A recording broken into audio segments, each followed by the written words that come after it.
Je m'appelle Lilou Rose, on m'appelle aussi Liro ou Marie-Louise quand je fais des bêtises.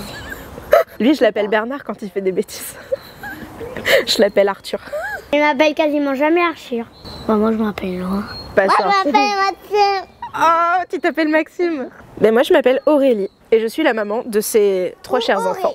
Elle fait quasiment jamais de bêtises. Entre frères et sœurs, il n'y a pas beaucoup de choses qu'on fait à 3, à part des fois quand on est le soir, on va regarder des dessins animés, on lit des histoires. Moi, je joue surtout à la dinette avec Maxime. Ah, les garçons adorent le bain.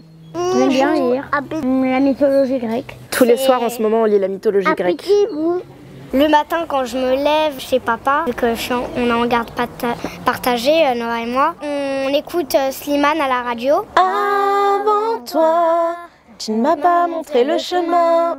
Moi, je vais travailler dans un zoo à Beauval. Oui, il va être soigneur. Il rêve d'y aller.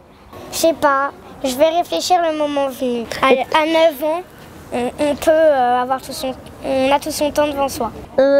Soigner. Tu veux soigner qui? Et soigner tout le monde. Ah bah quand on me parle de cancer des enfants, ce que ça m'évoque, c'est la peur que j'ai eue de perdre mon fils. Depuis que Maxime a été malade, on administre depuis un groupe de soutien aux parents d'enfants énucléés. Et dans ce groupe-là, on voit beaucoup de choses. Et entre autres, on a perdu un enfant de ce cancer, de cette maladie. Et il n'y a pas un jour où on ne se lève pas et où on n'y pense pas et où on se dit que ça aurait pu être le nôtre. Et c'est très dur parce qu'on vit entre la culpabilité de se dire ça et puis à la fois on se demande comment ça se fait qu'il y a des choses comme ça. Il y a toute la souffrance que ça génère dans une famille parce que ce qu'on oublie souvent, c'est qu'un cancer pour un enfant, c'est toute une famille qui est déconstruite en fait. C'est les frères et sœurs qui en pâtissent, qu'on place à gauche à droite pour aller à l'hôpital pour les rendez-vous de l'enfant. C'est des parents qui doivent s'arrêter de travailler et qui perdent en revenus et qui parfois se retrouvent dans des situations financières compliquées. Enfin, en fait, il y a la phase émergée, la maladie, les chimiothérapies, les nombreux rendez-vous. Et puis après, il y a la phase immergée. Tout ce que les familles en fait ne disent pas tellement en fait à leur entourage proche. C'est-à-dire qu'on va pas tellement aller dire à notre entourage proche bah, j'ai dû m'arrêter de travailler, j'ai dû diminuer mon travail, je sais pas comment je vais emmener mon enfant ce jour-là à l'hôpital, les galères qu'on a au travail parce qu'on n'arrête pas de s'absenter. On veut que les gens autour se rendent compte que quand on demande des dons, c'est pour les traitements bien sûr, mais c'est pas que les traitements, c'est que les associations comme Imagine for Margot qui ont besoin de fonds aussi pour mettre des paillettes en fait dans la vie de famille qui vivent des choses difficiles. Il faut essayer de mettre un peu de paillettes à l'hôpital. On voit qu'il y a aussi beaucoup de choses qui sont faites à l'hôpital, des actions, et tout ça c'est grâce aux dons. Aujourd'hui, commençons. Aujourd'hui, on se sent chanceux de ne pas avoir perdu Maxime.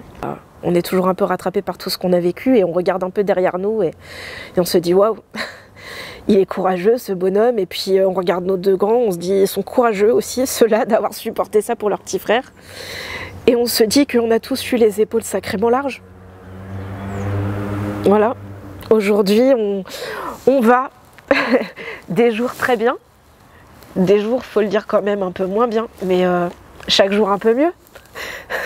On est dans le deuil de l'enfant un peu idéal puisque bah, quelque part Maxime maintenant il vit avec un faux œil, c'est pas facile au quotidien. Le soulagement, même si on a toujours un peu la culpabilité de le dire parce qu'on sait qu'il y a d'autres parents qui n'ont pas ce soulagement et c'est ça aussi qui est dur. On croque la vie à pleines dents, ça c'est clair. C'est-à-dire que chaque petit moment maintenant représente quelque chose d'hyper... tout est précieux. Je sais pas comment dire, on saisit chaque occasion pour mettre des paillettes dans notre vie. Go fight win! T'as réveillé Un câlin maman toi aussi.